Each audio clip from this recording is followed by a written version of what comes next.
Hello, everybody, and welcome back to another edition of CLX Foundry Live, where we take builds and we assemble them from the ground up. I'm your host, DJ BluePDX, and here with me, of course, is lead technical expert in today's master builder, Paul Steffens. Aiden Hutchinson, unfortunately, is at home sick after having realized that his name comes far too close to that of the actor who played Anakin Skywalker. I guess you could say he had to Sith this one out. Sorry, I've been waiting on that one for a while. That caught me off guard. That was a good one. I like it. More of that. There we go. All right, perfect. So, Paul, today we have a person named Giveaway. That's right. We're building this for. One. I saw one of these. It's our giveaway. Yeah. We got our giveaway today. So, very excited. Which to is do perfect. This. Showcasing a new print design here, new color scheme. So that'll be really cool. Nice. Awesome. So let's, I guess, jump right into it. Now, this is something you can enter through the link that's going to be put in the chats. And most importantly, let's talk about what's going inside of this build. Alrighty, yeah. So starting off, we've got an i7-13700KF. Nice 13th gen processor there. Let me get it. There we go. All right. And cooling that, we've got our Phanteks Glacier 360 AIO. You've seen us build these on this show, use these on our builds on the show quite a bit. Really like this cooler. Absolutely. Big fan of it. The motherboard we're going to be using is an MSI Z690 TOMAHAWK Wi-Fi. This is a DDR4 board. Obviously has built-in Wi-Fi Bluetooth. I don't know if we've done this. I don't feel like we've ever had one of those on the show before. Yeah, I don't think so either. It'll be good to get into this kind of a nice mid-range board here. For our memory, we've got 2 sticks of G.SKILL 16 gig 3600 Trident Z RGB. So we got a total of 32 gigs going in. Sounds really nice. And for our storage options here, we've got a 1 terabyte Kingston M.2 NVMe drive. Alongside super fast, super awesome. Yeah, alongside a Seagate 2 terabyte mechanical drive. So total of 3 terabytes of storage here. I like that. Sweet. And for our video card, we've got MSI Ventus 2X RTX 3060. Very good gaming card for this build. I think we've probably done one of these before. I like these MSI designs. They look real clean. Yeah. Yep. And the power supply we're going to be using, we've got a GAMDIAS Kratos 750 watt 80 plus bronze RGB power supply. This is a non-modular, so we'll go over that too. And then the coolest part about this build, in my opinion, is the case. We've got an 011 XL. You've seen us use this case before, but not in this color. Oh, wow. What is that? Yeah. That is awesome. I really like this. Wow. This one looks good. That's all. Yeah, that's a completely different color design than what we've done before. Yeah, it's like a Heck gold yeah. and purple, kind of almost like a burnt orange and purple. Really like this design. So yeah, that's a great color scheme right there. All right, well, I will start prepping the case and then building the board, and we'll go from there.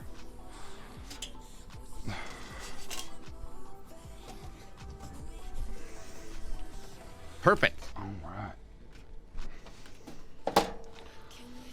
All right. Well, let's get started with this. Of course, this is our first board of this design. Now, you're going to be building everything yourself, which is interesting because, you know, I think you've only done one other self-build. Yeah, before. I think so. I think I just did one. Yeah. It's kind of fun to be able to do it. Yeah. Let's go ahead and get started. So your first thing, yeah, well, I'm way behind on this one. So yeah. Good. I just got a couple things to take off, and we'll get. So you often talk about the things that you go into the background. You're going to prep the case while the master builder starts on the motherboard. But we never really talk about what you mean by prepping the case. Yeah, that's a great point. So for me, prepping the case, I'm going to take all the panels off that are going to be in the way of the build, or any that just might be in the way, to give me some more space. So for this case, we take off the top, both sides, and the front. And then I'm taking off this cover right here that you can see. Yep. And this is to cover our cables and keep the airflow smooth through here. So, and then once this is off, there's a few like zip ties or Velcro straps that come from the factory. It just kind of depends which brand you use as to what they get. Okay. That I'll take off. I'll kind of straighten out the cables and everything. And yeah, we'll go from there. So this one's got a Velcro strap right here. So we want to go back to that. Yeah, perfect. This strap, so take that off. We're not going to reuse that, so just throw that away. And then you can see it's got a little twist tie here. Sometimes people call them bread ties because that's what comes on a bread bag. So there's just a few of these to take off, and then usually a box of screws, which I've already taken out, and that's pretty much it as far as prepping the case goes.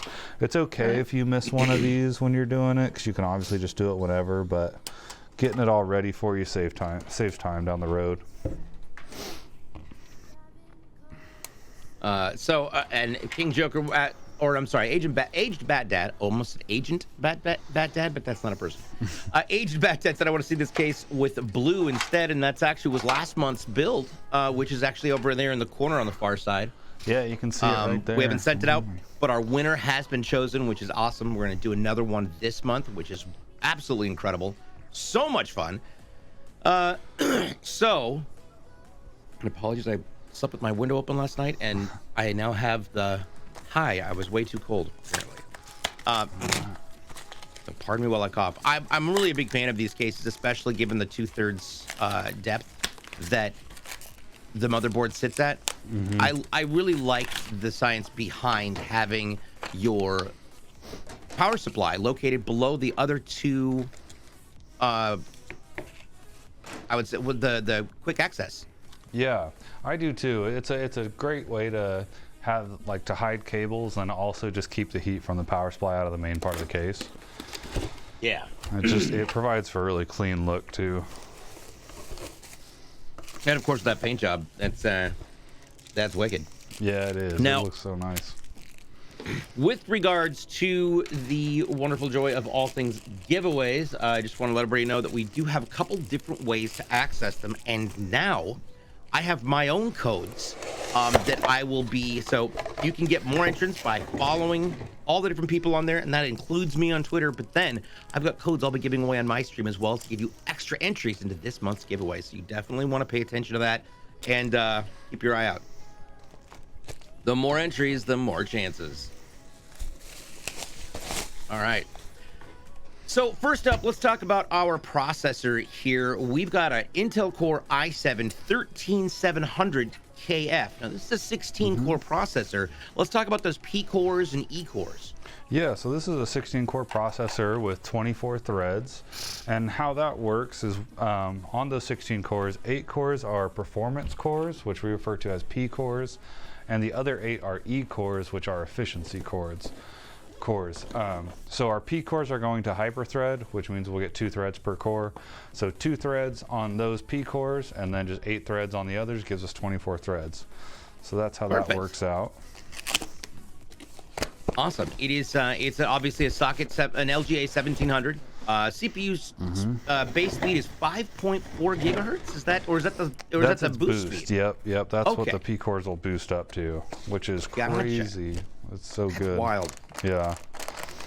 I believe the base is 3.4 on this processor. 3.4. That is a huge. That's a 2 gigahertz jump in power right there.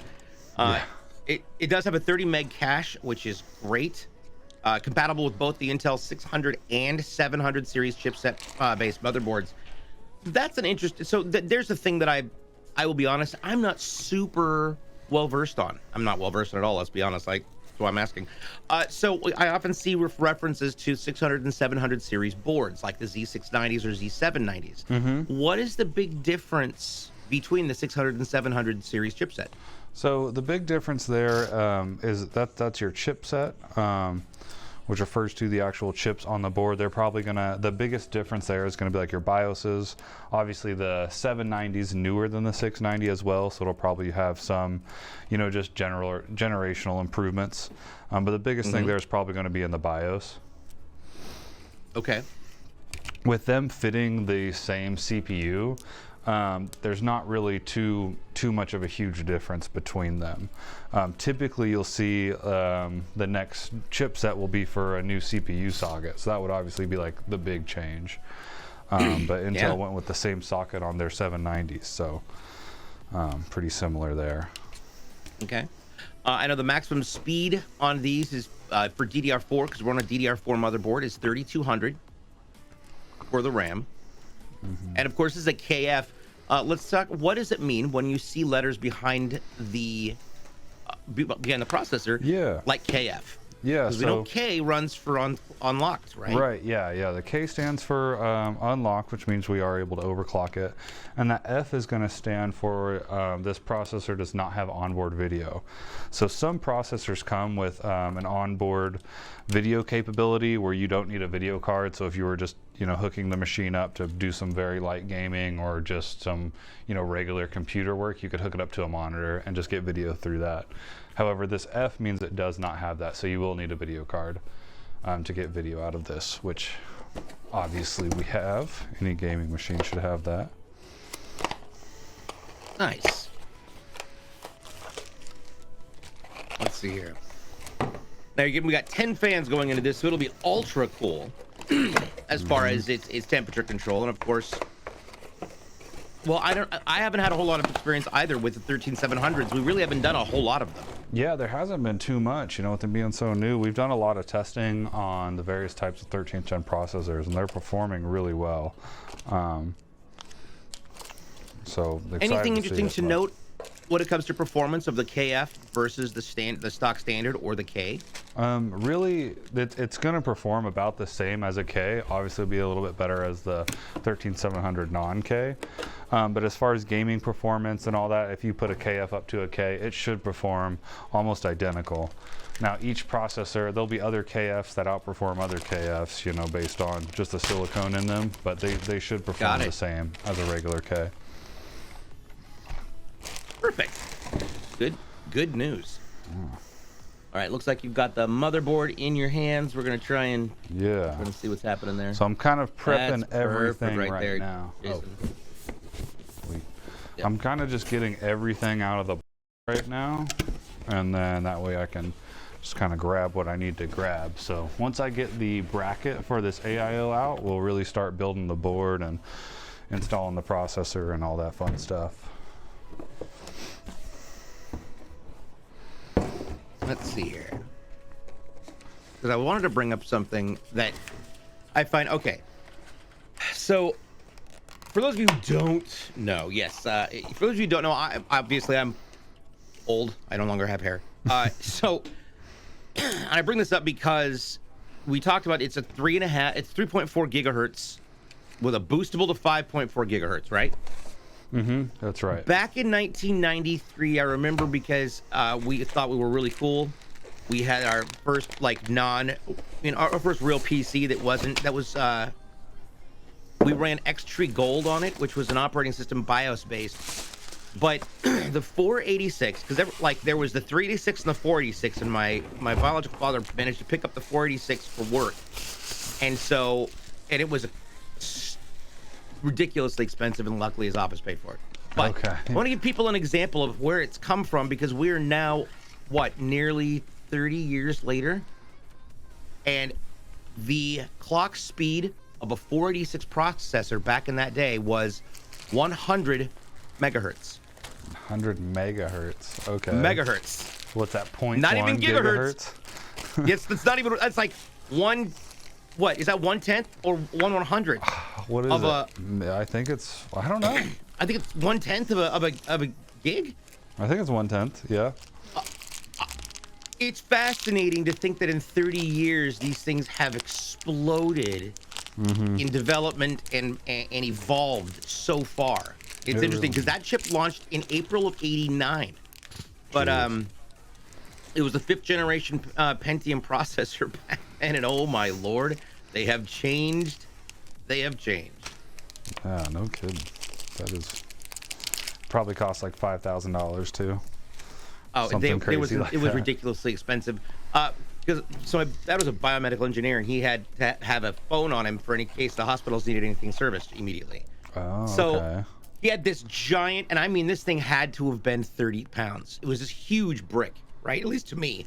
As a kid, it felt 30 pounds. But it was a Motorola phone that you had to hardwire the antenna in, right, in the car. And if you pulled it out, then you had to hardwire an antenna onto the box for it to get reception. But it had that click in the top and the back lit up. We're all like, ooh, it looks like controls for, you know, for a brand new shuttlecraft from Star Trek: The Next Generation. We're like, oh, this is great. Yeah. But it was like $1.50 a minute for that phone to be used. $1.50 a minute. My gosh. Let me tell you how many times I was never allowed to use that phone. Yeah. But Dad, you have the phone. Flag down somebody. I don't care. We're not dealing with flats. Yeah, okay. go use that pay phone. Right? Run up there and use that. It costs a quarter. You know. Now, of course, I've aged myself, and everybody's like, why are you still talking? Because we're filling time. Yeah. All right, let's talk about this motherboard. This is a, let's see here. This is the, I had this all up and ready to go. Apologies. This is the Mag Z690 Tomahawk. Now, we've never actually done anything with the Tomahawks before. This is our first time using it. Let's talk about some of those initial observations. I see a lot of casings there, a lot of heat sinks, both for, I'm assuming, the M.2 slots, plus North Bridge, South Bridge, and the I.O. What is your perspective on this? And let's talk about what those heat sinks do and why they're important. Yeah, so my just first thoughts on seeing this board, I really like this. I like the all blacked out design. Got really beefy thick heat sinks here for our North Bridge, all those components. That'll help us keep those components cool. It does have heat sinks for all of our M.2 covers, which I'm holding one right here. I'm about to install that. Okay. And what I really like that I just noticed on this is it actually has them labeled. So you can see here, this is the number 1. Okay. And then on these others, we've got 2, 3, and 4. So that's actually really nice. You can see those printed numbers right there. Gotcha. I really like that. All right. As far as the board goes, let's talk a little bit about some of the ports we've got on this. This does come with a 2.5 gig Dragon port for the Ethernet. As far as its, let's see here, as far as its USBs, we've obviously got the 2 USB 2s, including the flash format one. We've also got 5, it looks like, USB 3s. 3 or 3.1s. We've got the 3.2, which is the Lightning or USB-C cable. That is a 20 gig port, so it's a Lightning port, which means you can transfer data wildly fast. Like, imagine what you can do with that type of speed and a solid-state external drive. Right. You just plug it in, and it's just zip. It goes. There it is. That's, yep. I was trying to transfer files off of my laptop to a hard drive because I'm running out of space, and I'm realizing that, you're only as fast as your hard drive and your PC can go. But with that kind of that kind of connectivity, yikes. So, all right, let's also say it's got Wi-Fi 6. Yes, Wi-Fi 6.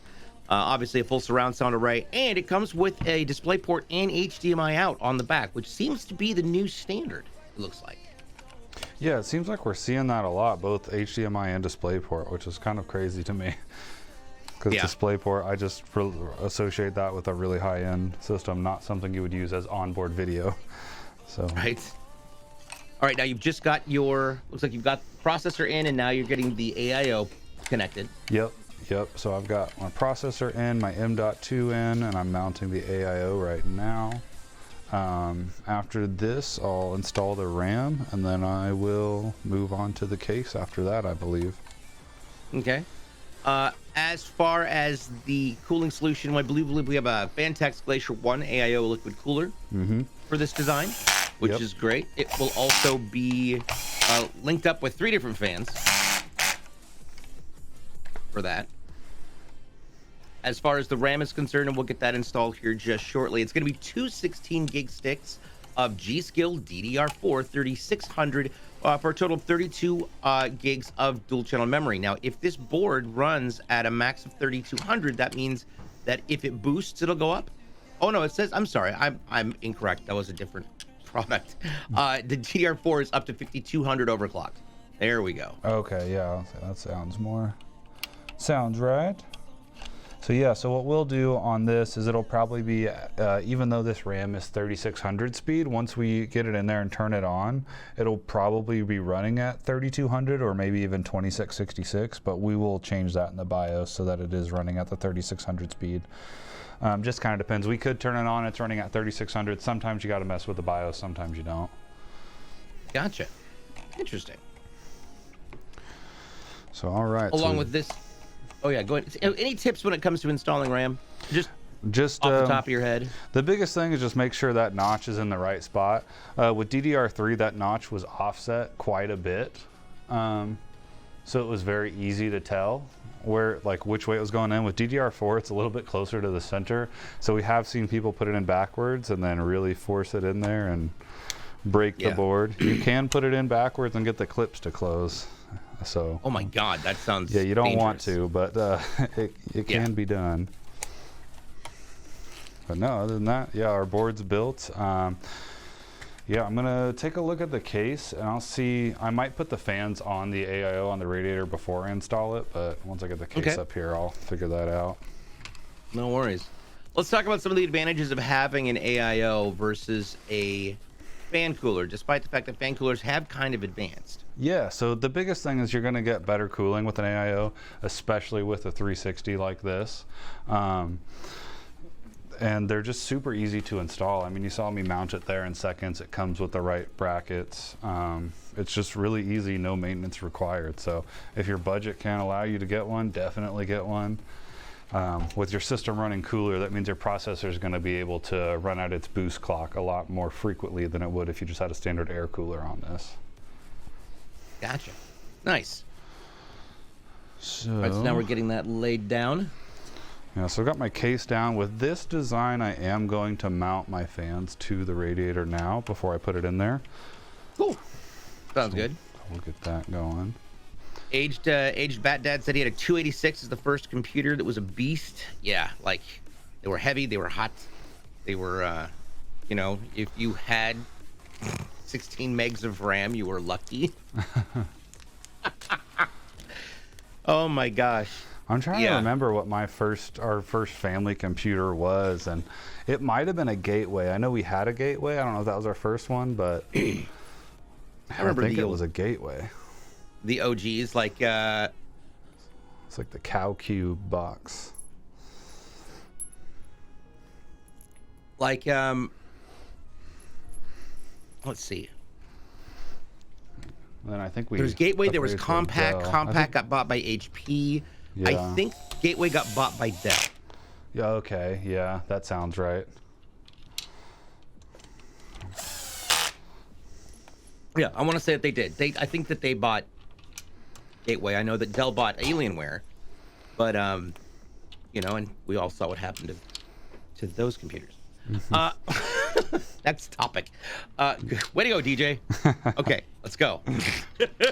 By the way, if you're watching in chat and you have any questions of things that you would like to ask, whether it is regarding the assembly process that Paul is going through, or whether it's regarding your own PC or questions you have about PCs or assembling PCs in general, please ask away in chat. We will do our best to get to everyone's question as quickly as possible. And if you'd like to know more about the giveaway, just type !GiveRaw.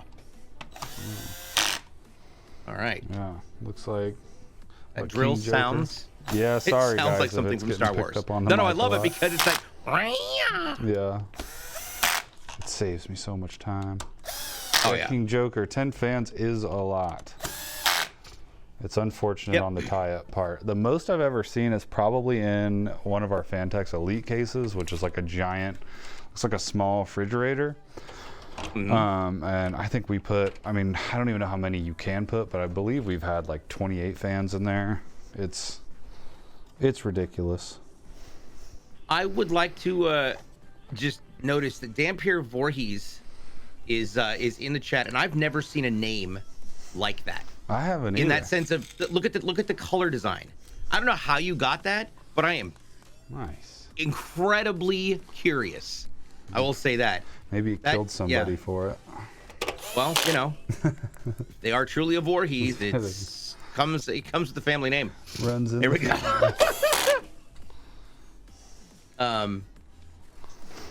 Oh God. And then there's Polaris is gonna get deleted, banned real fast. Oh man. So, yeah. So, all right, you're getting your AIO on. Obviously, the all-in-one coolers. We've yet to figure out. Well, we haven't scheduled it. We know we want to. We're going to be doing one eventually. We're going to do an open loop system one of these days, one of these weeks, but not quite yet. It's going to take a lot of planning and a lot of, I would say. Well, it's just like a lot of coordination. Yeah, it's like a lot of Coordination. that's the right word. It's like, yeah. you know, for this show, what we like doing is really showing the entire process from start to finish. I mean, you saw me break the seal on parts here and put them all together. And with an open loop, if we did it that way, it would have to be a very long stream that we just can't logistically do. So I think we'll probably like figure out what we want to have prepped and stuff like that, and then be able to assemble it that way. So that's kind of what we're figuring out. Excellent. One day we might do like a crazy 8-hour stream and show tube bending and all that. That'd be pretty fun. I mean, honestly, it would be. It would be actually a lot of fun. Like it, yeah.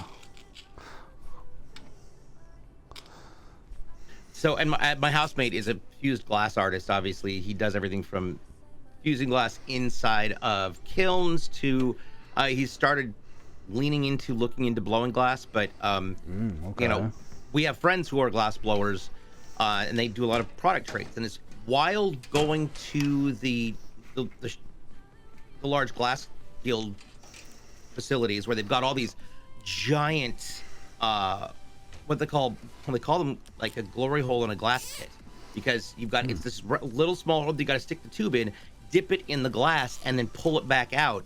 So you've got this giant wad, and they take it and start stretching it and start blowing it and bending it. And that's why it was interesting when you told me what goes into the piping, because that is not actually glass that's utilized for the internal tubing on an open system.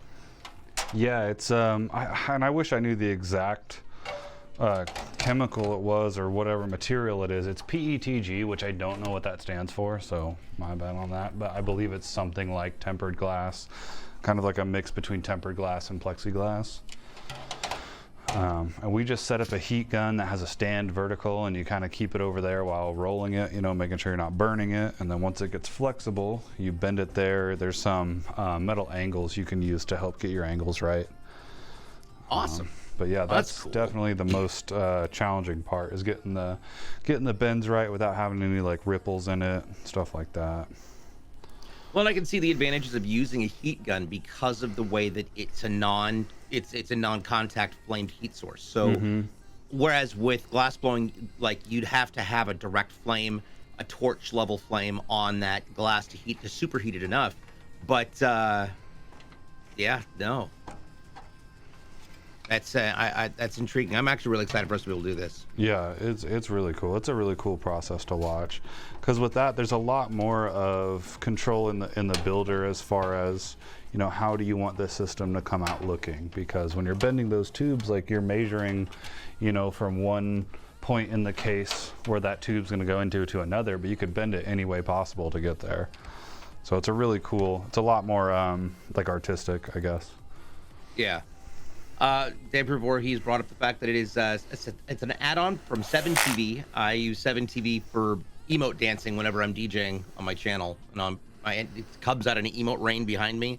It's hilariously fun. Chaos absolutely loves it. It's wild. So thank you for that info. I'm kind of excited. I want to take a look at that. Budget that out. So King Joker says, I've always been afraid of open cooling. My fear is a leak. As a leak breaks out when I'm not looking. I'll be honest, that's my exact fear as well, and it's the fact that you do have to empty it out and, I guess, change the water out, change the liquid out, or refill at times. And my brain is, for so many decades, has been stuck in the whole, hey, technology and water, they just don't mix. Yeah.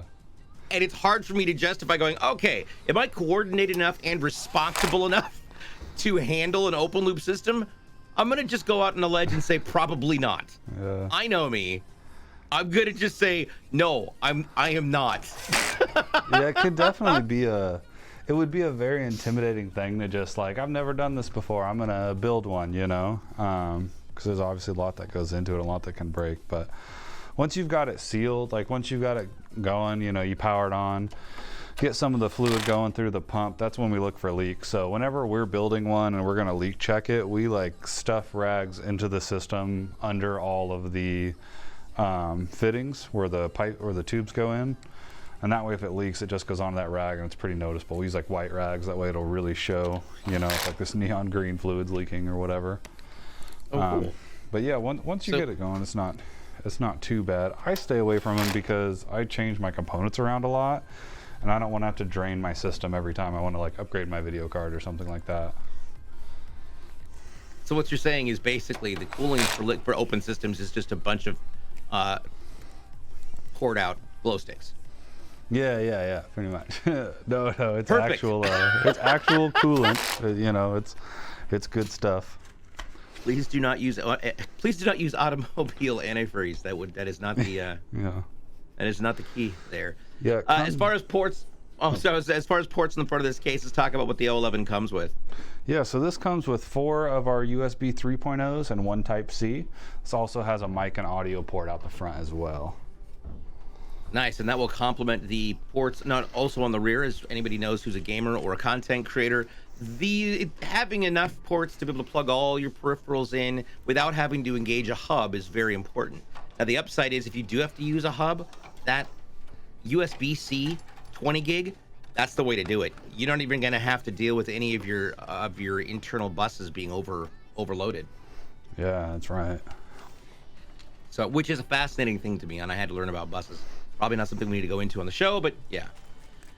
Silent J says, I had a water-cooled system many years back and had a few leaks, but never fried anything. Yeah, it's a hit or miss thing. I've also seen the ones where they make them and pour them into mineral oil. Oh yeah, those completely submerged systems. Which is just freakishly wild to me. I can't. I had somebody say, "Well, why can't you make it into a fish tank?" Well, let's go ahead and do the math on this. Fish don't live in oil. Yep, they don't live in oil. Also, do you really want a fish swimming around your parts? Yeah, no. Taking care of No, business they in chew on there. weird stuff. They eat food and then leave that food. Yes, absolutely. Interestingly enough, this board does take up to 128 gigs of memory as a max out, which is good. Which it's important. I'm noticing that as a consistency for the new boards. Like they're all bumping up to like 128, if not in some cases larger. But I've never seen anything that's consumer based. It's 128 gig. That's larger than 128 gigs for RAM. Yeah, I haven't either. It's nice that they put that high overhead in there. So, I don't know anybody who's got more than 128 gigs. That's pretty wild stuff.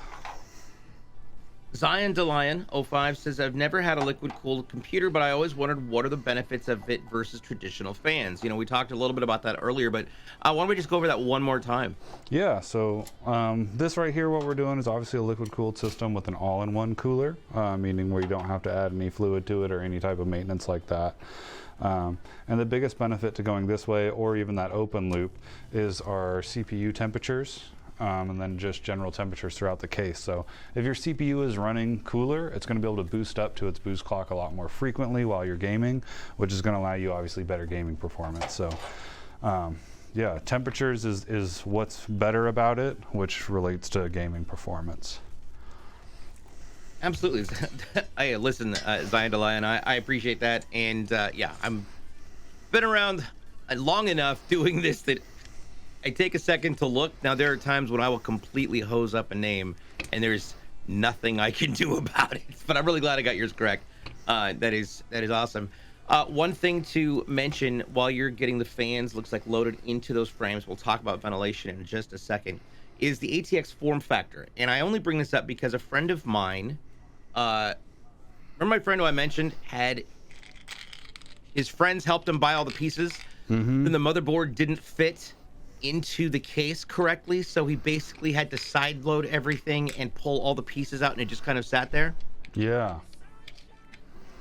And That's... so what happens if you don't end up having enough of the screws that mount through to the case screwed in properly?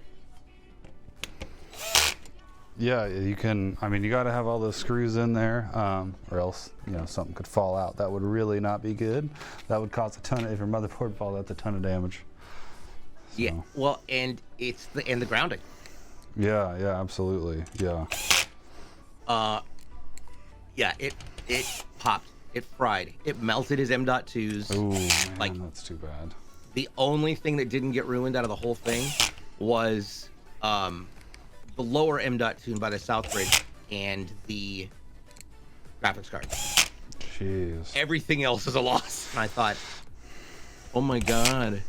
So yeah, ATX. Let's talk about sizings. There's ATX. What other styles are there, and why are they important to know when it comes to choosing a case? Yeah, so you've got ATX, MATX, and ITX. Then you also have EATX. So EATX is the largest one. That E just stands for extended, so it's an extended version of the ATX. It's the same height. It just has a little bit more width to it. So that's, and MATX is smaller, and ITX is even smaller than that. ITX is like those really small machines that you can hardly believe there's a computer in there. So your board will have that that form factor, and so will your case. So those are the two specs you want to make sure match up when you're building a PC. If you're getting an ATX board, you want to make sure you have an ATX case. If you only have an ATX case that doesn't support EATX and you bought an EATX board, then your board's going to be a little bit too wide. So gotcha. Yeah. So you're obviously you're mounting the fans. We got 10 fans in this big beast.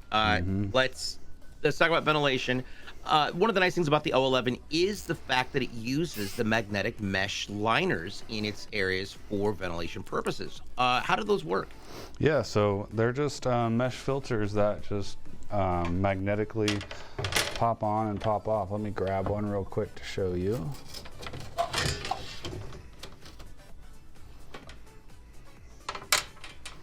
So this is one of those magnetic filters. There you go. Just go on the top, filter out all the dust. If you ever need to clean it, pull it off, wipe it down, rinse it off, whatever you need to do, and then just put it back on. Super easy. Great design for keeping pet hair and other stuff out of your case.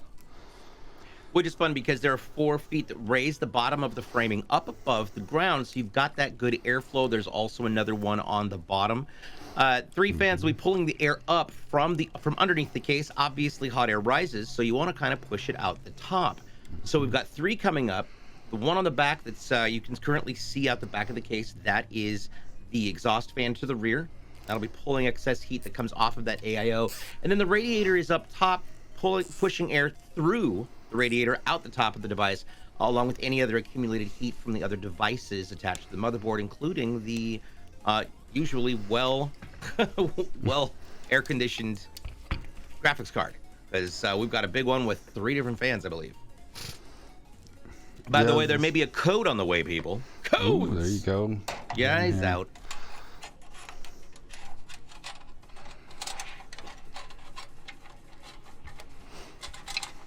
All right, there we go, getting that all in.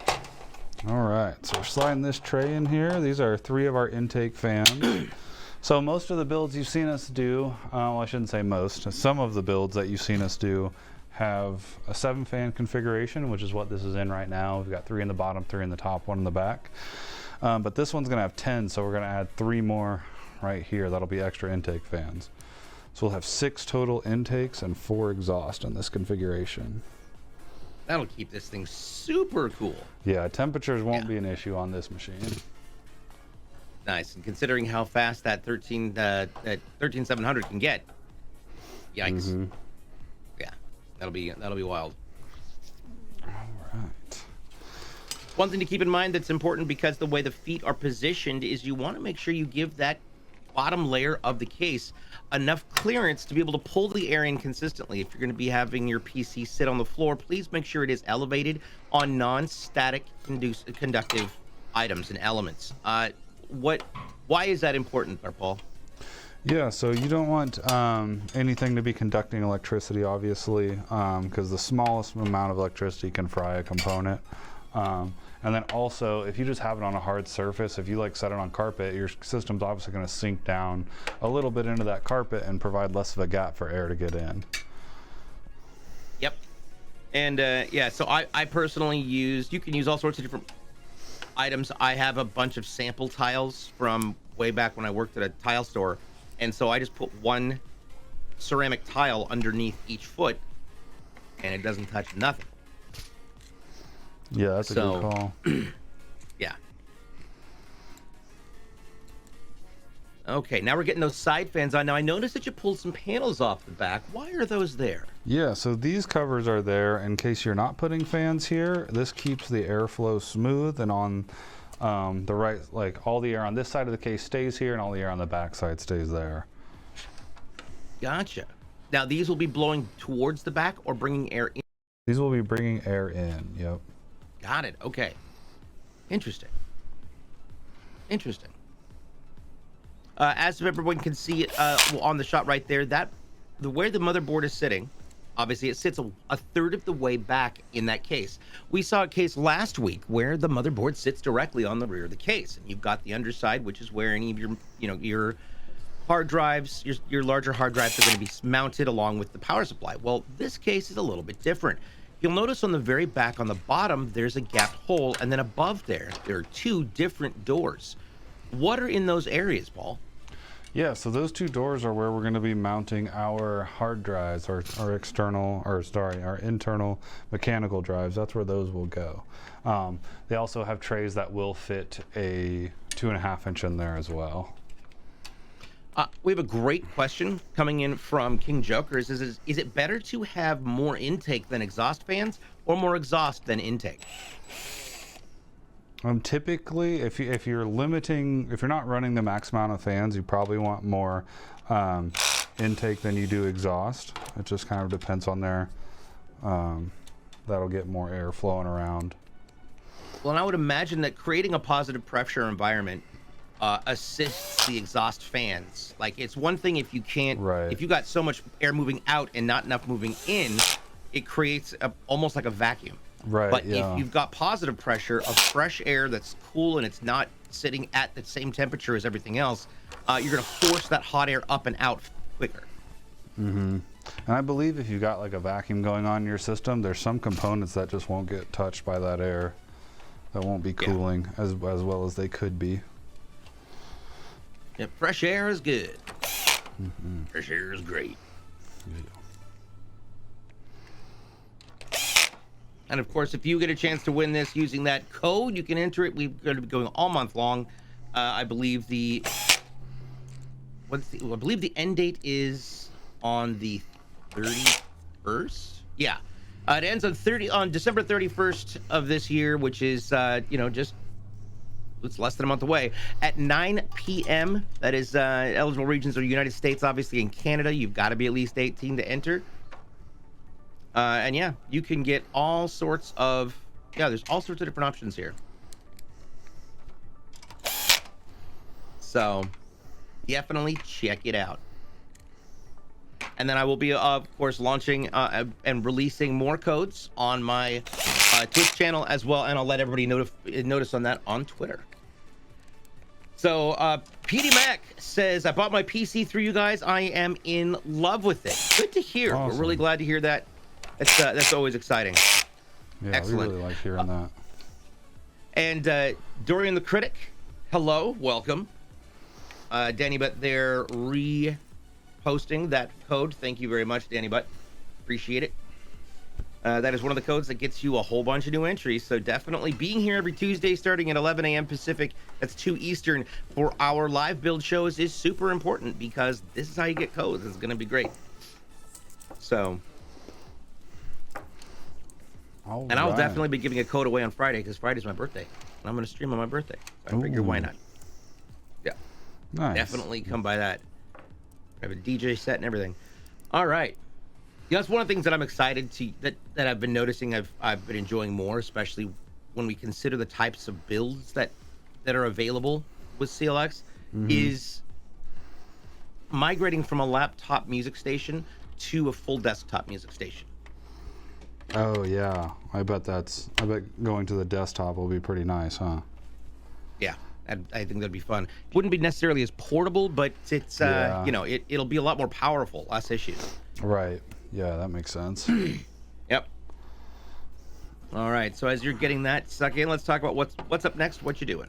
All right, so I've got all my fans in. So right now I'm going to plug in all these cables before I install my power supply to plug those in. So right now I'm working on my front panels, which is those 4 USBs, HD audio, and then the Type-C connection. And then from there, I will probably start plugging in the fans. We'll kind of see how it goes. This amount of fans is a little bit overwhelming, but we'll make it through. Well, I guess whoever wins this is going to definitely always have their fans in their house. Yeah, that's right, yeah. So sorry, puns are I don't know why. I just woke up in a very punny mood today. well, I'm a fan of them. There was mine. So what we do with these fans, and why it's such a, why going from 7 to 10 is kind of a big deal. I'll show it once we get there, but we have to tie in 2 fan controller boxes because each of the fan controller boxes for this model of fan can do 8, but it does allow you to plug them into each other to get more. Awesome, and it looks like Silent J 1980 is also fellow Sagittarian, born on the day of December 9th, which ironically is, and I, as a Halo shoutcaster, it is the 343rd day of the year. Wow, which that's awesome. I am, right? I've always been fascinated by it because I was like, I've been so involved with Halo for so long, like I didn't really notice it until I looked and I was like, all right, facts about your birthday. And I don't know, I was sitting on the toilet or something, going through my phone because I was bored. And it's boring otherwise. And it was 343rd day of the year. I thought, well, that's wild. Wait, Ivory's on the 13th. We've got King Joker on the 14th. We got a whole slew of birthdays, people. Jeez. Mine was just on Thanksgiving. I was a turkey baby. Oh, well, happy birthday. So, you're a turkey yeah, baby. thank you. Yeah, every however many years. November 24th, so every however many years that is. Oh, that's it's on awesome. Thanksgiving, so. While we're getting this done, don't worry, we are going to take a look at that monster of a graphics card. It is the RTX 3060. It's an MSI blend of it. Now, I say that, well, how would you describe the different variants of these graphic cards? Yeah, as far as like the brand that goes onto them and what that. Yeah. So this is an MSI version. The biggest difference when you're looking at different models of graphics cards is going to be the cooler they use. So this heat sink that they put on it, you can see these heat pipes coming out of it, and then the fans they put on them themselves. So that's the biggest difference. There's going to be a slight clock speed difference. Some of them have, they'll overclock them slightly from NVIDIA. So they might have a higher base, higher boost. But really the biggest noticeable difference is going to be the cooler that's on here. Gotcha. And of course, some of them light up, as you mentioned. Yeah. I'm hoping to see if this one will light up for us. But yeah, some big fans on that too. Mm-hmm. Yeah, these are they are. I was actually just thinking that when I was holding them. I'm like, oh, these are pretty nice. They look bigger than the 120s. I'm thinking that they might be 140s. Yeah, maybe. Yeah, maybe. I'm not sure. Interesting. Okay, so I've got all my front panel wires connected. So before I get to my fans, which is what I want to go to next, I'm going to plug in our SATA datas for these hot swappable trays here. So we will be putting swappable trays. What do you mean? Yeah, so you can you can plug in your hard drive and pull it out easy without unplugging anything. So these 2 cages back here, let me turn this a little bit. So these 2 cages we talked about earlier, this is where our hard drives are stored. There can be 2 in each cage. So we've got obviously 2 SATA data cables coming out of each and 2 SATA powers we'll plug into when we get the power supply. So I'm going to plug in all 4 of these SATA data cables to the motherboard. We'll be using 1 of them for the hard drive, but this way, whoever wins this, if you want to add your own hard drives, you'll have 3 more bays to do it, and you won't have to run any wires for it. Probably so much easier. Yeah, this is probably my favorite feature about this case. Yeah. I'm super excited about that case. And I have drives from older systems that I want to try and get data off of, and that would make it so much easier to just be able to take the drives and just plug them in, let them go. Yeah, it would. Looks like Zion to Lion and Doc also share birthdays. We've got a lot of people who share birthdays in here. This is good stuff. Yeah. This is good stuff. Getting to know each other, you know. Seriously. All right, now looks like you've got to get started on some of that cable management. What is it that you see that's going to be the biggest struggle? And when it comes to this kind of, because you've got the 3 extra fans there. Yeah, so that'll definitely be the biggest challenge on this one is these fans. So let me, I'll gather up all the fan wires here.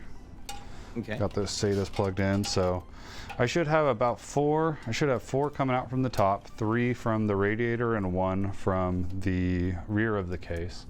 So we got 1, 2. That's for the pump. 3, 4, and then I'll grab these 3. We got 5, 6, 7, and then 3 more from the bottom, which should be coming out right here. 8, maybe. There we go. 9 and 10. So all of these cables will need plugged into boxes and then changed together. So that's what I'm going to start working on next. I usually like to run these boxes up top and kind of keep all these cables up here out of the way of everything. And then once the fans are done, we'll put in the power supply, plug everything else in, and it should go pretty smooth from there. Perfect. Awesome. Well, you know, as I was looking at this, I noticed there's a lot going on there with all those cables. Speaking of a lot going on, that's not the only thing where there was a lot going on recently. CLX had the opportunity to head on over to Los Angeles, to LA Comic-Con this last weekend, and they got a whole bunch of things to take a look at. Let's go ahead and show them what was involved.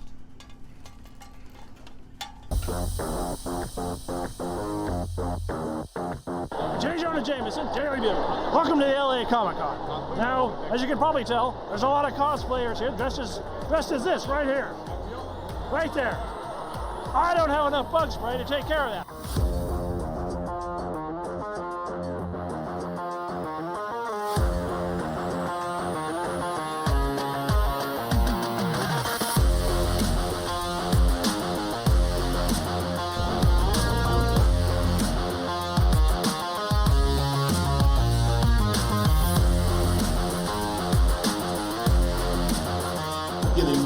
I'm getting to fight on camera with Roddy Piper.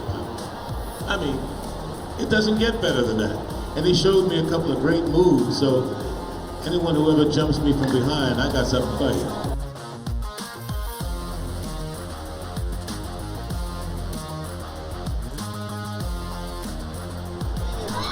I've been a huge Star Wars fan, anime fan, Marvel fan pretty much my whole life. It's my own character. I call myself Master Toucans, and I've always wanted to do my own cosplay and just go with my friends and just have a great time.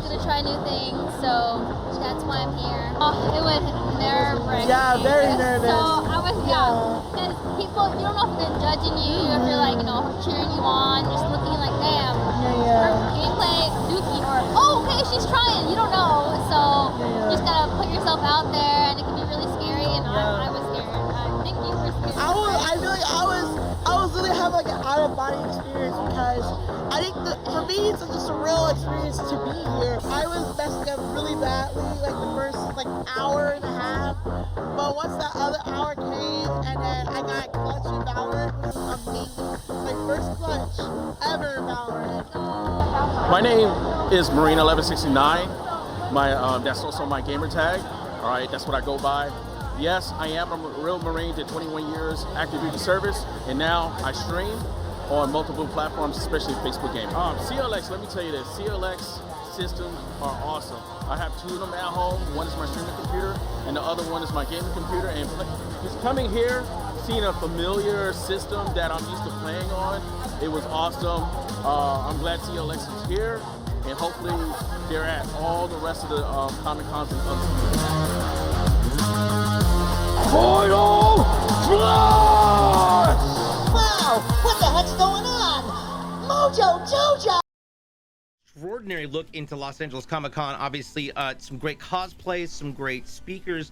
The gentleman at the very beginning, who we know from, who's as a cosplay from Spider-Man, it's interesting because he also does an incredible cosplay as Walt Disney, and he showed up to a day called Dapper Days at Disneyland. And Dapper Days, basically, it's everybody's like, they dress up like they're from the 50s, and that's the only way to get in the park. It's like it takes the park back to its original look and feel. And it was funny because he walked in and was waiting for Mickey, and Mickey saw him immediately, just beelined it and gave him a hug. And there's all these pictures that they recreated with him as Walt and Mickey walking through the park, and people thought he was actually with Disney. Disney loved it. It was incredible. We also saw the iconic Keith David speaking on stage. That man is a legend. Obviously, he's well known for so many different roles in my life. I've especially recognized his voice as the Arbiter from Halo. He's incredible. He does so many different voices for different things. It's kind of wild. An incredible actor. So lots of different things to see there. Lots of obviously 118 PCs. Wow. And right, yeah, it would have been interesting, Doc, if we had brought 117 PCs to the Outpost tour. And I'll be honest, if MCC had a larger, it was more on PC at that point, that would have been perfect. That would have been great. If we did an Outpost Discovery tour now, guarantee that's where we'd be. Yeah, he does Rick and Morty. Keith David does a whole ton of different things. That's wonderful, cool. Wonderful actor. And it's interesting because of all those PCs, you got to wonder how many different builds are available. Well, let me tell you about that, because it's not just Comic-Cons we provide computers for. We also provide PCs for all of you. At CLXgaming.com, you can find everything that you possibly need in order to build your system the right way, your way, in the best way that fits and meets your needs. Don't worry, you don't have to be a computer expert in order to get it to function or in order to make sure that you've ordered the right parts. We have a foolproof conflict resolution system that ensures that any parts that you choose are going to be compatible with the other elements or items in your purchase. It won't even let you add it to cart unless it matches and is compatible and is functional. From choosing your PC, your GPU, your CPU, your RAM, what size, what kind, including what kind of case. If you want something small and compact, something large and expansive, we have a little bit of everything, including custom editions that are also available. We have Ryzen's, we have Intel, we have Radeon, we have NVIDIA. We've got pretty much anything you could possibly need. There are so many different uses for these PCs. Well, let's just name a few. Whether you're an architect or a film student, whether you are running media production, music production, a content creator, a game developer, or just a gamer, guess what? All of these systems are available for you. Now, if you're not really comfortable on determining how to pick and choose your parts, don't worry. We have pre-builds ready to ship already in the warehouse that are waiting for a home, and that home might just be with you for the holidays. Who knows? Check it out right now. For more information about how you can customize your experience and move up to the next generation of gaming, head on over to CLXgaming.com. I did my thing. There you go. Yeah, so I don't know. I love the website. It's a fun little thing to play around on. I know that .chaos and I have both tried to see how expensive of a system we can get. I think Doc's was $40,000. Yeah, he had a $40,000 PC built out in his cart. One day. It's like, wait, what? Yeah. One day we'll hit that buy button. Yeah. So, yeah, definitely check it out, people. There are all sorts of course, holiday discounts going on as well. I'll That's say, fun. speaking of the RTSs, those are selling really well for our holidays. So if you are looking at one of those, I'd suggest getting one while you can. We will obviously be getting more in stock as quickly as we can, but we are seeing a very high increase in sales on those. So, yep, ready to ship. It's the way to go.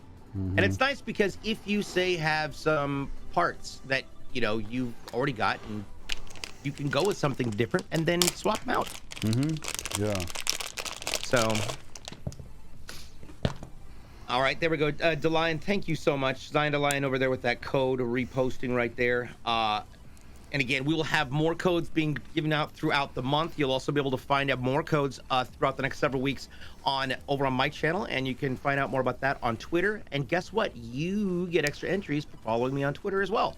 So check out all the options. Make sure you get all of those done, because that's definitely going to put you in a greater standing to win that PC. Oh my gosh, Vampire. So Dampier Voorhees says, I have a $20,000 custom build sitting in a cart, the dream one day, right? Right? Oh, yeah.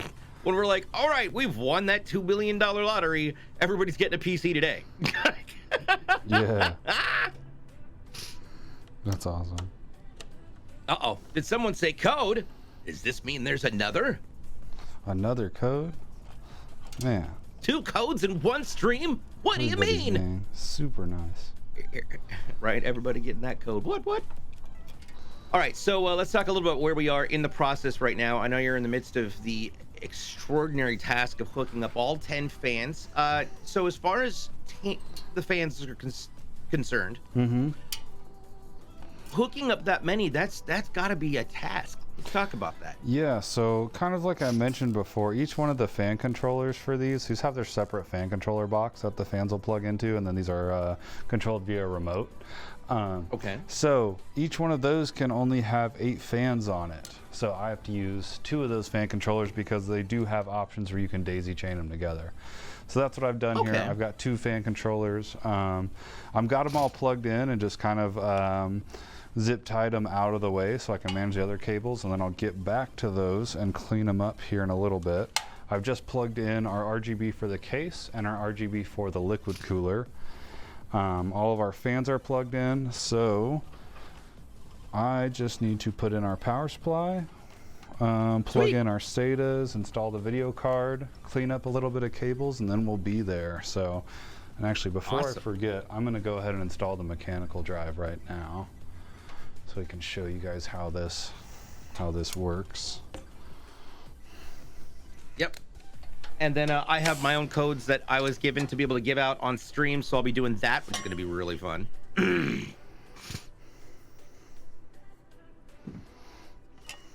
What? LFG 420, how's it going?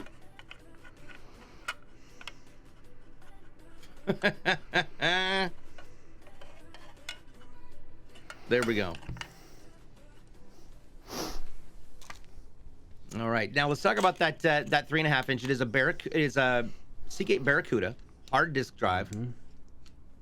Now that's a 2 terabyte. That's obviously an incredible amount of space in there, but it is a 3.5 inch. So obviously it's a physical hard disk drive. What are the different types of disk drives that you can get for your systems? Yeah, so you have your hard disk drive, which is the big ones like these. They all kind of look the same with a different sticker on the front. And then you have your 2.5 inch drives, which are obviously an inch smaller than that. And then we have our M.2s, which are the ones that you've been seeing a lot, that kind of look like sticks of gum. So the yeah, the 2.5 inch and M.2 are solid state drives. Solid state meaning there's no moving parts. And these larger mechanical drives, there's actually spinning platters and an arm that moves in here that reads the data. Whereas the solid states, there's no moving parts, hence solid state. Solid states are a lot faster. Because of that, they are more expensive. So that's why it's good to go with a solid state drive for your operating systems, that your computer boots up really fast. And then you can store excess stuff, pictures, videos, games on your storage drive, stuff that doesn't need to necessarily run as quick. Now the M.2 drives are big enough to where you can usually put, your operating system and then a couple games just on that M.2 drive yourself if you don't want to deal with loading screens. But yeah. Nice. Cool. Yeah, I've always been amazed at how fast solid state is comparatively. I know that it was 6-8 months ago, I got during Amazon days. There was a one day on the high speed Samsung micro SD cards. Oh and I man, picked you up know, I needed to get one of those. I picked up a high speed 1 terabyte micro SD card. It's wild. It was 1,000 gigs of space on something no bigger than my fingernail. That's wild. Like, it's ridiculous, and it's fast. It's wildly fast. I can use it in my Black Magic. I can use it in my Steam Deck. Use it in my G Cloud. Everything works. It's really cool. I just bought the new Pokemon game this weekend, Pokemon Violet, and I hadn't been touching my Switch. I hadn't been touching my Switch since I was playing Smash like almost a year ago. And I realized I took the SD card out of there for my GoPro. So I have to I can only have one game on my Switch. And I was like, oh, I need to get a new one. And I was like, I just missed out on Black Friday and Cyber Monday. Those are probably the best time to buy that type of stuff. Yeah. So I need to get me a 1 terabyte one. Yeah. Speaking of finding good and cool things that are also available in the tech world, check out this link. This will take you right to the CLX Gaming Special Editions. Oh my goodness. There we go. And that is that. So CLX has multiple different special editions that are designed with some cool features and really cool aesthetics. So you can check that out right there. Everything from this design to the blue flame. I guess you'd call it blue flame. I don't know, the last month's giveaway, I don't know what we call it, but it looks sick. It looks ridiculous. The oil specials, there we go. Yeah. It's pretty wicked. It's there in the back yet. We have not shipped that out. One thing that we do want to talk about that all of the PCs, before they are even committed to ready to ship and custom builds, they are rigorously tested, are they not? Right, yeah, they are. Yeah, every machine we do here, including this one, any giveaway system, anything we do, after it's built, it goes into our testing department, and that's where we do a minimum of a 12-hour burn-in on the system. So we'll run some benchmarking software, something that we think is good for the system for 12 hours. And that way, if anything's unstable or if any component's going to fail, it's most likely going to fail there, and we can fix it here. That way we deliver a solid, stable system to you. Sure, that definitely reduces the potential for a DOA. Yeah, it really does. It's something that we've had going on for a while now, but when we implemented it, we decided to go with 12 hours. The kind of downside with going 12 hours is it obviously takes 12 hours, so it kind of limits the amount we can do. But just the amount of mistakes that were or the component failure that we were catching and all that, it's more than made up for it. So definitely a good idea. Doc Chaos is one of my mods, and we go back a long ways. And he remembers he sent me a link about the new Western Digital Red 14 terabyte drives, which is mind-bogglingly. But we remember back when this had to have been 2002, 2003, and I got one of those Western Digital book drives and 100 gigs. I'm like, oh my gosh, I've got 100 gig. If you had a 250 gig or 256, you were pimping. Yeah, you were like, pimping. I got all the CDs on here. Now 20 years later, you need 256 gigs just for Modern Warfare. Yeah, no kidding. Yeah, no kidding about that. Oh my gosh. Back when we all thought we were hackers. Look, I can take apart a thing. That's a disk drive. You should not ever take apart a disk drive. I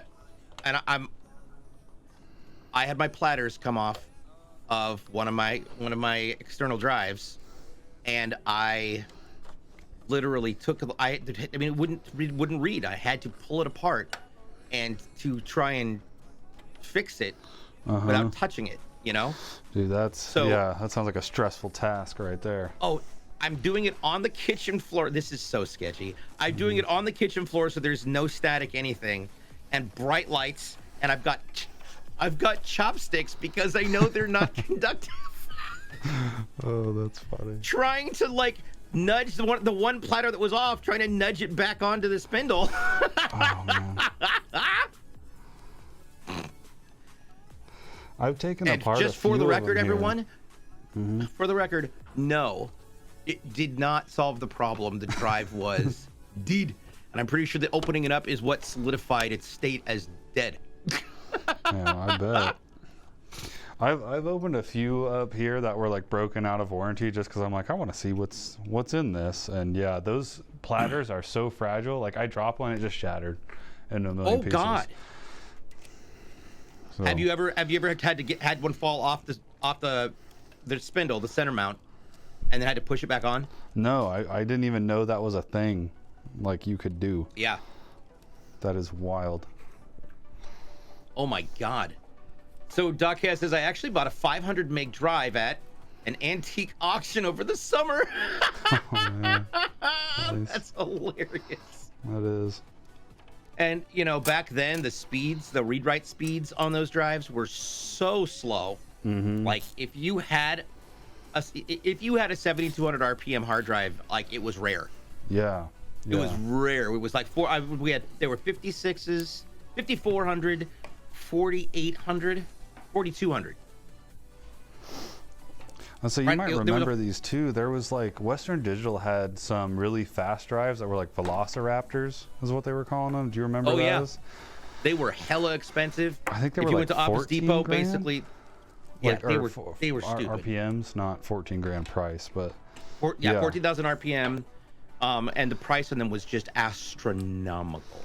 yeah, I remember seeing some they were- here back in the day on like server builds. You know, customers really needing that speed, Yep. but they looked cool. Now I just want to have a instead of hot swappable bays. Eventually, you're just gonna open up a little case that's gonna have like 20 different micro SD cards that are all 1 terabyte plus, and it's just gonna be a face full of little slots. You can just plug them all in. Yeah, There's your computer. it really is. I think too, like, you know, boards are coming with onboard Wi-Fi. Like, I feel like we're gonna start seeing like M.2s soldered into the board itself, and you'll buy a board with a soldered in it M.2. So speaking of things that are soldered, let's talk about that the power supply real quick. Now the power supplies come in 3 different. Love the segue. Yeah, come that in was a 3 good one. different formats. They are modular, non-modular, and then hybrid. Right, yeah, non-modular, modular, semi-modular. Semi-modular, yep. So this is a this is a non-modular power supply. So all the cables are already soldered into the power supply itself. So that means we'll use the cables that we need for the build, and then the rest I'll just tie up and tuck away where I can. A fully modular power supply is going to be one where none of the cables are soldered in, and you just plug in the cables to the power supply itself, and then wherever they need to go, whether that's CPU, video card, 24 pin. So that allows you to have a little bit cleaner, a little bit easier on your tie-up. So we prefer using fully modular. But as far as performance goes, a 750 watt bronze fully modular is going to perform the same as a 750 watt bronze non-modular. So it's more of an aesthetic thing, can give you a little bit better airflow, which will help performance. But mostly it's an aesthetic thing, so that's where you can save on budget as well.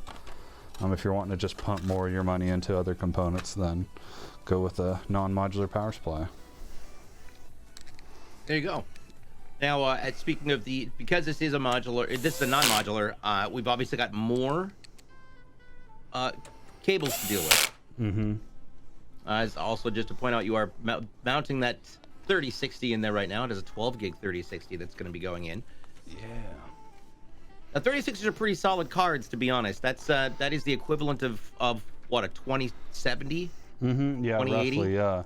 I read something today about 3060 that I hadn't heard before, and it was that the 3060 was the top selling of the 30 series, which I thought that was interesting, because it's a really good card. It's a really good middle-of-the-road gaming card that can handle most things, 1080, 1440, and then is not priced like crazy, so I thought that was pretty cool. I remember back in 2004 5 or 6. So Doc mentioned his friend got a huge bonus at work in 2006. Spent $4,200 on a 480p 55-inch LCD TV. Now 55-inch TVs are like $400 in 4K. That is also true. I had my very first flat screen was this off-brand company, and I entered a contest I want to say it was either at an Office Depot or Office Max. It was one of those two. Okay. But they were doing this big thing, this grand opening of whatever, and giving away stuff, and I won a 42-inch widescreen flat screen TV. That's awesome. 42-inch, that was a big TV. That never went beyond 720p. Oh, okay, yeah. Let me tell you what resolutions look like at 720p when they're stretched that large. It's garbage. It's completely terrible, and there's no way to get it up. I was like, is there a firmware update? Is there something I can do? They're like, and that's when I realized, oh, that's why they're giving these away, because they couldn't sell them. Like, look at how big this TV is. Don't look how clean the picture is. Just look how big it is. We're not going to turn it on. Yeah, I laughed. I picked it up, put it in the back of my car, was like, woo, let's go! Got home, turned it on, cooked up my Xbox 360, was like, this is going to be rad, and then thought, this doesn't look any better than what I was using before. That's funny. In fact, this actually might look worse. Yeah. Oh, my goodness. One thing to keep in mind when it comes to cable management is important for multiple reasons, including establishing a proper flow of air. And for cooling purposes, you want to make sure that you aren't really messing around with the cable management. If you do need to take something out, do yourself a favor. Save yourself some time. Take a picture of it with your cell phone so that you have the chance to be able to put everything back the way that it was, so that you're not risking anything touching a fan blade or blocking airflow paths. Yeah, that's a great tip. Just taking a simple picture, if you have to take this apart, can save you hours of headache. Just to know how it all goes back. Yeah. All right, well, I've got everything plugged in, so I'm just cleaning up a few cables back here, and then we will be awesome. We will be good to turn this thing on and see if I got it all plugged in correctly. Sinbad, how's it going? Welcome, everybody. Shasta's in the house. Yeehaw. I shattered one. Wait, hold on. Apparently I missed some comments up here. My bad.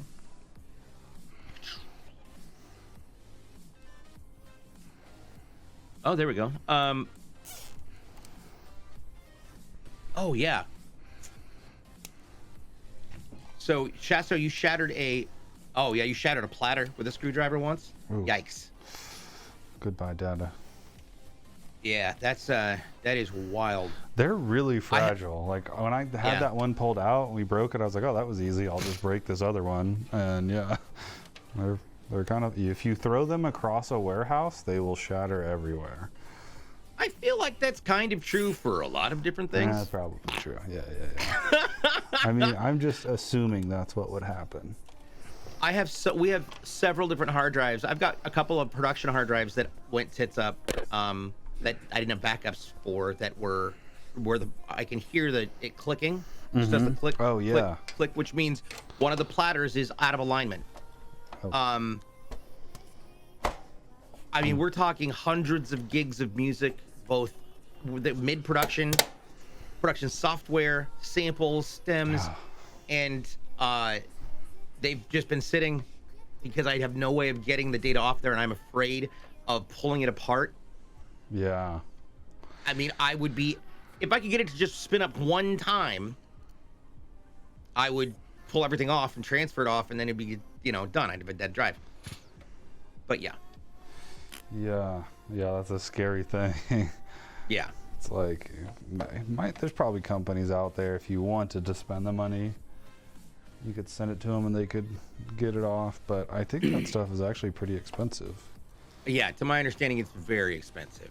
Which is... Okay, well, I'm putting the back cover panel on here. Yeah, I think we're good to slap on panels and Sweet. See if it turns on. So let me clean up my mess a little bit.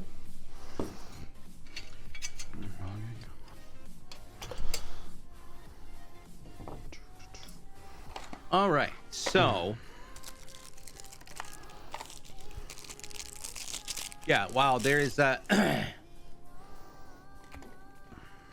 it looks like there is, yeah, it's quite a business, but it definitely is involved with good grief. And there's a lot involved there. Yeah. $199 an hour. Oh my goodness. Okay. Okay, we need to get into that. Right? Let's figure out how that do works. I get into that racket? It starts at $199. Boy. Good grief. Is up there. I was not expecting that expensive. I knew it was expensive, but jeez.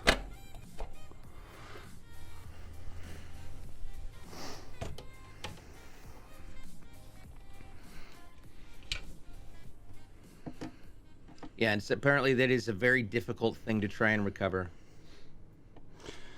Yeah. Yep, well, that's unfortunate. But look at that, man. As you're pulling that plastic off the back, I love how the colors are. And what's really great is those internal fans are going to light up those textures from behind, and it's going to take on an even new appearance. Yeah, Danny, but that case is good. It is. Please, Leon Lee, if you're watching, use different wrap. Chill out with the glass wrap. Good Lord.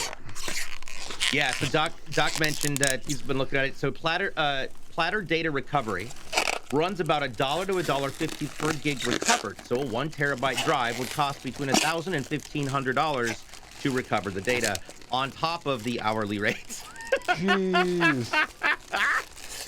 Well, guess I'm not getting that music back. Yeah. It's like, how many hours would it take you to reproduce? I mean, I'm sure a lot, but would you pay yourself $200 an hour to reproduce it? Well, and that's the thing. Like, I at the same time, like, this is all music that I was producing and working on back in, 2005, 6, 7. Mm-hmm. So music has evolved so far beyond what we were doing back then. It's kind of, it would be nice to have, but, there were some really great projects that I was working on, though, with like Head Candy and stuff. Oh my gosh, look at that plating. I love it. So this is fully designed. Yeah, it's fully designed, both including the back panel. The top panel, everything's got a design on it. Yeah, every panel on this machine does. Yeah. Which is really nice.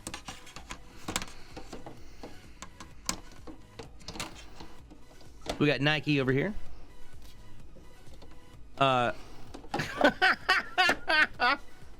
We do have ASMR videos on our TikTok, but I'm not sure how much is plastic peeling. Yeah. Might be a lot. GG, Ivory. There we go. Yeah, the color scheme is gorgeous. Our top panel. Look at that top. It's incredible. Do we have a power cord available, Jason? I've got one up here if we need it. One of the cool things about one. this device is that it will be coming in a sarcophagus. It's these giant wooden travel cases that are basically indestructible. Yep. The video on the CLX YouTube landing page is also ASMR, according to Dog Chaos. Nice. Nike mentions, man, I need a new desktop, certainly on a GTX 720 Ti and Core i5 6th Gen. I am going to agree with you. Yeah. And now is the best time to do it. We got pre-builts, enter to win. We got all sorts of options here. But yeah, it's funny because my graphics card in my MacBook from the mid 2000 teens is 750. It's a GTX 750. 750, yeah. It's a 2 gig card, and at the time was awesome. Yeah. But now it's just like, it's a little sad. Yeah. Bug ASM says I actually caught a stream that's happening instead of always getting the sign off. Hey, well, welcome. We are nearing the end. So sorry. Or Bugasm. I don't know why I said Bug ASM. because reading is difficult, DJ. Get good. For Discord with Torben. Oh, yeah.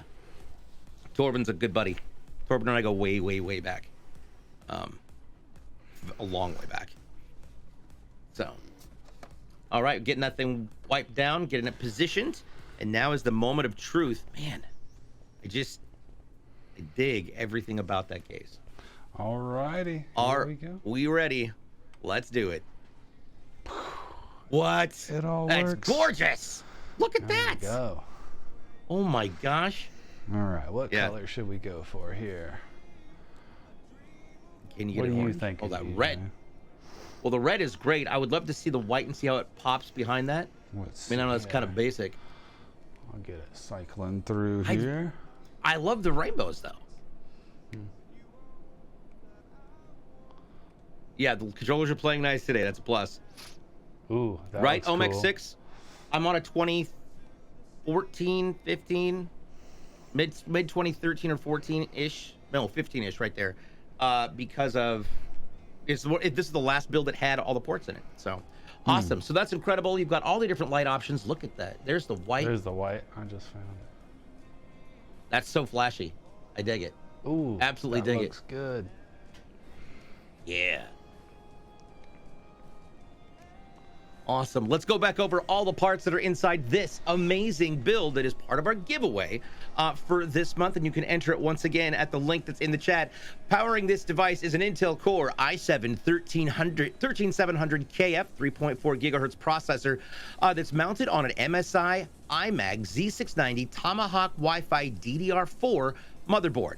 Now there is going to be 32 gigs. That's two 16 gig sticks of G.SKILL DDR4-3600 channel memory, and of course the video is going to be covered all by the NVIDIA GeForce RTX 3060 12 gig graphics card. Its main operating system storage drive is 1 terabyte Kingston NVMe M.2 solid state drive, and of course back in the quick access panel is going to be a 2 terabyte 3.5-inch Seagate Barracuda hard disk drive. Obviously, that processor is liquid cooled by a Phanteks Glacier 1 AIO. It's all going inside of a raw full tower with 10 GAMDIAS AEOLUS ARGB fans.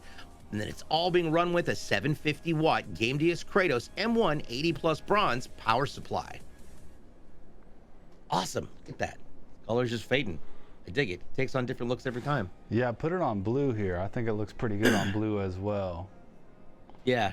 Oh, that is great. wild. All right. Final thoughts, anyone? I love this print design. I love these colors. This looks really nice. So good luck to everybody that entered. Yep. Just as a quick reminder, everyone, keep an eye out on our social media. Now, you can follow CLX Gaming on YouTube, TikTok, and Twitter. There are multiple different ways to get points and to get entries into this giveaway. Keep an eye out on their Twitter. Keep an eye out on my Twitter, and because we'll be giving away codes throughout the month in order to get you more entries. You can find us here every Tuesday at 11 a.m. Pacific. That's 2 Eastern for CLX Foundry Live, where we continue to build some of the best PCs we've ever seen right here from the ground up. On behalf of Jason in production and, of course, Paul, our master builder and technical expert all at once today, thank you so much for watching, and we'll see you again next week. Thanks, guys.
Bye.